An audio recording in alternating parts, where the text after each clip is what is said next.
আসসালামু আলাইকুম শেখ, বাংলাদেশ সালাম। থেকে বলছি। বলেন। আমার একটা কোশ্চেন।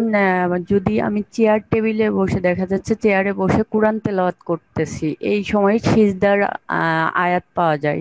সেই মুহূর্তে আমি যে পর্যন্ত কোরআনের আয়াতগুলো দেখা যাচ্ছে পড়বো, একদম পড়া শেষ করে আমি সিজদাটা দিব, নাকি পাওয়ার সাথে সাথে আমি জায়নামাজ বিছিয়ে সিজদাটা কিভাবে দেব, একটু বিস্তারিত বললে খুশি হব। সেজদার আয়াত, সুন্নত হচ্ছে সেজদার আয়াত যেখানে আসবে সেখানে আপনি কোরআন তেলাওয়াত থামিয়ে দিয়ে সেজদা করে নেবেন।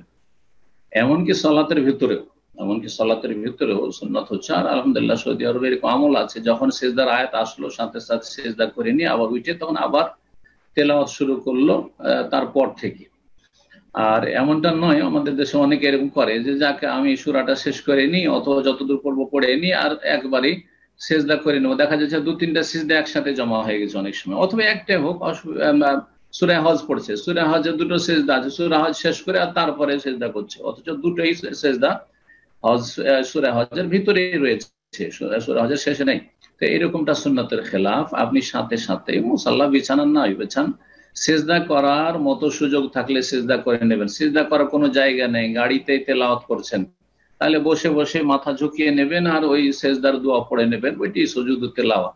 চেয়ারে বসে আছেন আর আপনি হাঁটু পেড়ে সেজদা করতে পারবেন না, অক্ষম, মাজুর, তাহলে আপনি চেয়ারে আপনি যেমন করে বসে সালাত পড়ে তখন সেজদা করে ওইরকম ঝুঁকে গিয়ে আপনি সেজদা তেলাওয়াতের নিয়ত করে নেবেন, এটাই যথেষ্ট। কিন্তু যখন আপনি সক্ষম, তাহলে চেয়ার থেকে নেমে আর মুসাল্লা বিছানা নাই বিছানা আপনি সেজদা করবেন, তারপরে তেলাওয়াত কন্টিনিউ করবেন।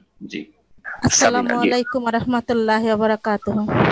আসসালাম ওয়া রাহমাতুল্লাহি ওয়া বারাকাতুহু। জি বলেন। আমি বাংলাদেশ থেকে। মাশাআল্লাহ, আমার বলেন। দুই ছেলে, এক ছেলের নাম সামিন ইয়াসার আর এক ছেলের নাম হচ্ছে সাইম ইয়াসার। তো নবী মোহাম্মদ রাসূলুল্লাহ সাল্লাল্লাহু আলাইহি ওয়াসাল্লাম নাকি ইয়াসার নাম রাখতে নিষেধ করেছেন, এই সম্পর্কে যদি একটু কিছু বলেন প্লিজ। কি নাম? কি সামিন নাম ইয়াসার। লিখেছেন?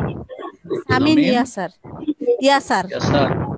ইয়াসার জি না ইয়াসের করে দেন তাহলে হয়ে যাবে। ইয়াসার না বলে জি ইয়াসের করলে হয়ে যাবে। ইয়াসের, জি, ইয়াসের নাম ঠিক আছে, কিন্তু ইয়াসার মানে বাম আসলে। হ্যাঁ, জি। ইয়াসার মানে হচ্ছে বাম, লেফট।